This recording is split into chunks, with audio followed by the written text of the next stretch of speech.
My beloved child, before you breathe your next breath, before you think of giving again, I want you to stop. Not with your body, but with your spirit. Because there is a truth you have heard with your ears, but not yet absorbed with your heart. You have given. You have loved. You have tried to make beauty in a world that often feels brittle. And through it all, you've carried a question in the quietest part of you. Why does kindness still feel heavy? Why do I hurt when I try to help? You think you are here to be used, to give with all you have, and maybe you are right in your intentions. But the world does not see your reasons, and your own heart has more to learn than it has yet revealed. So come a little closer. Let me speak to the part of you that doesn't rush, that waits for truth without noise. Here is what I want you to hear first. Not all giving is the same. Not all planting bears the fruit you hope. Not all kindness springs from peace. But the law beneath all laws, the law of sowing and reaping, never fails. Every action becomes a seed. Every word you speak becomes soil. Every intention becomes a climate in the garden of your soul. Today, we're going to explore that soil together. Not to judge, not to scold, but to uncover the seeds that have been growing unseen inside you, so that what you sow from now on might bloom into what you long for in your life. So stay here with me for a moment longer. Do not run ahead with your good intentions, because good intentions without understanding can become heavy burdens instead of wings. Let your spirit be still, let your mind be quiet, and let your heart prepare to receive what you have not yet been able to give. Beloved, there is a law that governs every corner of creation, not written on tablets of stone, but woven into the heartbeat of life itself. You see this law in the fields, in gardens, in the rhythm of seasons. You know that when a seed is planted in good soil, it sprouts and grows toward the sun. You know that when a seed is buried too deeply or dropped on barren rock, it never becomes what it was meant to be. But how often do you forget that your heart is also soil? Every choice you make, every word you think, every deed you do, is a seed dropped into your inner garden. Some seeds are light, some are heavy, some are sharp like thorns, and some are soft like petals. Listen carefully now. You are not reaping what you hope for, you are reaping what you planted. Not tomorrow, not someday, but in the unseen spaces of your life right now. This is the law of cause and effect, but not as the world describes it. The world reduces this law to a transaction. You do good, you get good. You suffer because someone else was bad. But my way is deeper than that. In my kingdom, the law is not about punishment. It is about truth. Truth grows inside you like water under the soil. Truth lifts what was hidden and brings it into the light. When you plant a word of love, you grow peace. When you plant resentment, your own chest becomes heavy. When you plant expectation, you will harvest disappointment, not because the world is unfair, but because your heart has chosen what it grows. And this law, it does not sleep. It does not favor the loud, nor does it punish the quiet. It simply returns what was sown. There are no exceptions, no shortcuts, no secret loopholes. If you want compassion, be first compassionate to your own soul. If you want peace, stop sowing fear within. If you want joy, stop watering bitterness. This is the law that never lies. It reflects you, not in judgment, but in truth. So do not blame life for your pain. Look instead at the seeds you have planted, the soil in which you've planted them, and the inner climate you have nourished. Therein lies your freedom, my child. Let me tell you the story of a man named Eliab, a story not of punishment, but of revelation. Eliab was a man of great compassion. His hands were always open, his feet were always steady. In his village, he was known as the helper. Neighbors called on him for every burden they could not bear. When a family needed wood for winter, Eliab gathered it. When someone lost their way, he sat by them until sunrise. When children cried in hunger, his own plate was shared without hesitation. He was gentle, but he was tired. Not because his body was weary, but because his heart was heavy. He gave from dawn until stars filled the night. He thought that loving was enough. He thought that giving without question was noble. But what Eliab did not see was the why behind his giving. He gave because he believed that if people saw him as good, they would love him. He gave because he feared rejection. He gave because he felt invisible unless he was needed. He gave because he believed his worth was measured by how much he could do for others. So he gave and gave until there was nothing left for himself. But the world never thanked him. Sometimes they did, sometimes they didn't. Yet whether thanked or not, his heart was always waiting for a return that would never come. Until one evening, while sitting alone with the ache of unreturned love, he asked me aloud, "Lord, I have given everything. Why do I still feel empty?" And I answered him in the silence between his tears, "Because you watered fear, not peace." At first, Eliab did not understand. He thought love always felt heavy. He thought giving, even when it hurt, was proof that he was enough. But love is not pain. Love is the soil from which peace grows. Eliab's garden was rich in good deeds, but barren in true nourishment. He watered it with fear, and fear took root. In time, bitterness came not because the world was ungrateful, but because Eliab's heart was still asking, "What about me?" This question sent him into restlessness, not because it was wrong to ask it, but because he never asked it early enough. He had never asked, "Why do I give? Am I giving from peace or from fear of being unloved?" And that is the essence of the first lesson. Giving without consciously planting peace will inevitably become a harvest of unrest. My child, there is something few understand but many experience again and again. Every lesson unlearned will come back, not as punishment, but as an opportunity to heal what was left unhealed. You've seen this, haven't you? Some people walk through the same heartbreak 5 times with 5 different faces, the same betrayal, the same disappointment, the same cycle, and still they ask, "Why does life keep doing this to me?" But life is not doing anything to them. Life is only bringing back the same classroom because the soul skipped the test. If you don't change the seed, the tree will grow the same. If you don't heal the wound, you will mistake it for fate. Every reaction you repeat without awareness is the soil calling you back to look deeper. What you call injustice might simply be a mirror. What you call bad luck might just be your untransformed pattern. I've seen you, giving, helping, trying, and then collapsing from exhaustion. Not because the world is cruel, but because you didn't ask yourself the right question. Why am I doing this? Am I giving with wisdom or with desperation? Don't just give love. Give conscious love. Don't just help people. Help when it's your soul giving, not your fear of rejection. Don't just repeat patterns because they feel familiar. If a lesson keeps returning, it means you still haven't met yourself at the core. You don't need to be perfect, but you do need to be present and awake. So ask yourself today, what am I still refusing to see? What must I finally learn so I can be free? Let me tell you a softer story now. One of a woman named Naomi. Naomi was the caretaker of her entire family. She was strong, not in body, but in the way her soul endured storms. She was the eldest sister, the unshakable one, the problem solver. Whenever someone cried, they called Naomi.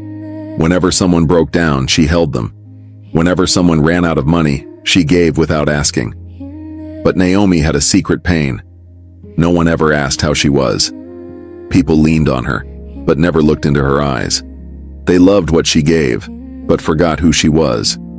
And like the man before, she never paused. She just kept pouring and pouring. Until one day she fainted. Doctors said she was healthy. Her heart was strong, but her spirit was dehydrated. That night she had a dream. In it she held a beautiful glass cup. It was full of water. She walked through her house giving everyone a sip. But with each sip, the glass got emptier. And when it was finally her turn, there was nothing left. She woke up with tears in her eyes. For the first time, Naomi understood the difference between love and self-abandonment. She didn't need to stop loving. She just needed to love herself too. From that day on, she began to speak, to ask for rest, to let others carry their own weight sometimes, to say not today without guilt. And slowly, her peace returned.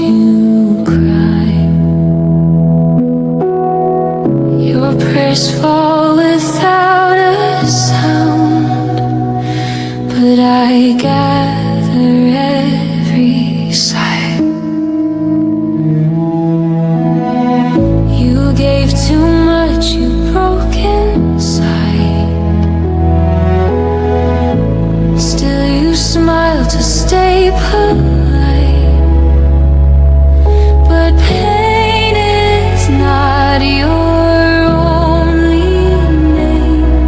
You're more than what you've survived. So let me sing over you a song that no one else knew, the kind that wraps around your ache and whispers, child, you are safe. Let me sing peace into your chest. Let your tired heart finally rest. You're not alone, you're being held. You are loved and always will.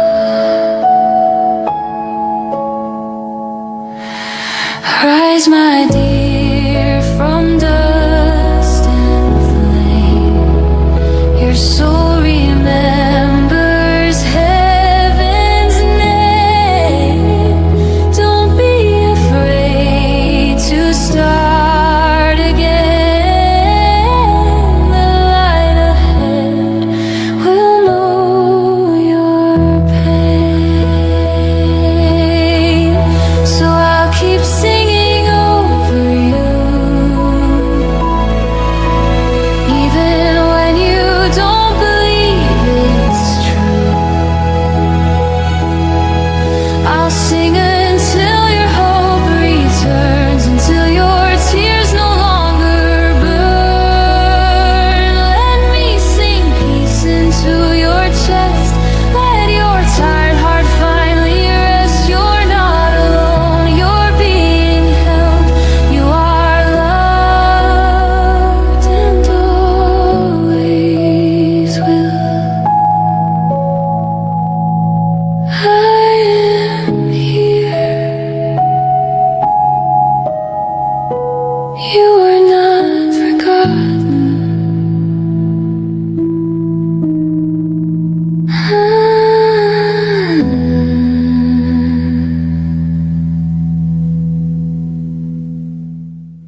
My child, there is a silent shift that happens in many gentle souls like yours.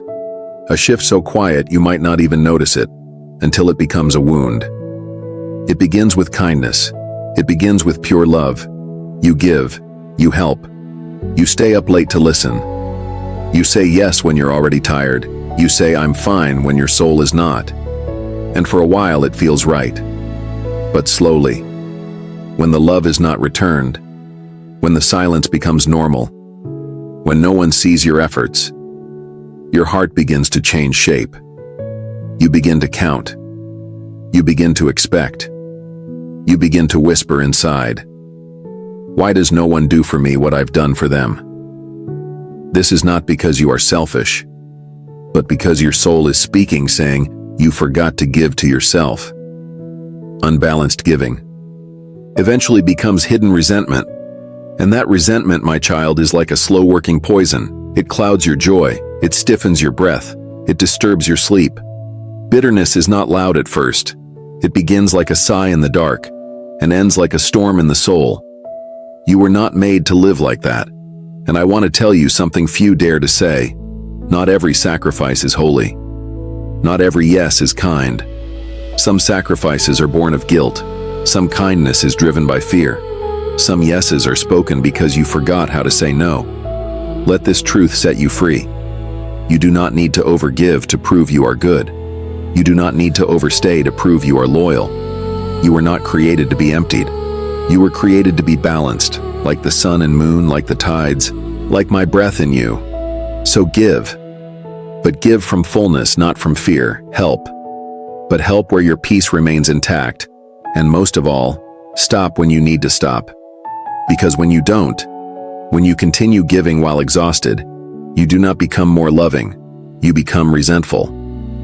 And then what began as love turns into quiet anger, and the one who once gave freely becomes the one who now keeps score. This is not your destiny. You were meant to love with wisdom, to serve with joy, to rest without guilt. So come back to your center. Let peace be your compass. Because, my child, the world doesn't need more tired martyrs. It needs more awakened givers. Dear God, I offer this prayer for the souls still lost in the darkness of night. For the kind-hearted ones who feel unseen by the world, and those who give everything yet receive only wounds. Please have mercy on them, freeing them not just from their burdens, but from the thoughts that imprison their souls, allowing them to find peace within themselves. I also pray for those who believe that sacrifice is proof of love and endure pain without realizing their worth. Help them reflect and learn to give from a place of peace and love that expects nothing in return. I pray for the souls who have passed but cannot rest, holding on to sorrow and regret. Guide them home, reminding them that you are waiting for them to let go. I pray for those still here, the children without parents, the sick in hospitals, and the forgotten ones on the street. Heal the earth and the human heart, helping us remember how to feel and return to our souls. Let this world become a place where love is given freely, where we support one another in struggles and celebrate each other's joy. True love doesn't need repayment, and kindness doesn't need applause. Let each soul discover that giving with love brings peace. I pray for a world without war, hatred, and division, where we remember we are one family under one Creator. Dear God, turn this world into a home again, where no child feels forgotten and no heart is left behind. Let love become our language and peace our way. Amen. My beloved one, if these words touch something deep inside you, don't rush away. Sit with them. Let them echo. Let them grow. The seed of peace is already within you. You do not need to look far. Just turn inward, and I will meet you there. So walk into this day with open eyes, with gentle strength, with a heart that knows the difference between sacrifice and self-loss. And when you forget again, as all humans do, come back here. This place, these words, this voice. Let them remind you, you are not alone. You are never forgotten. Heaven sees what you give. Heaven understands what no one else sees. So be free, be wise, be at peace. And if you felt something stir inside you tonight, leave it in a comment, a word, an emoji, a name. Not for the algorithm, but to mark that you were here, that something in you awakened, and whenever you need to come back, this place will still be waiting. Your healing is not a moment, it is a journey, and this is just one step. See you soon, my child.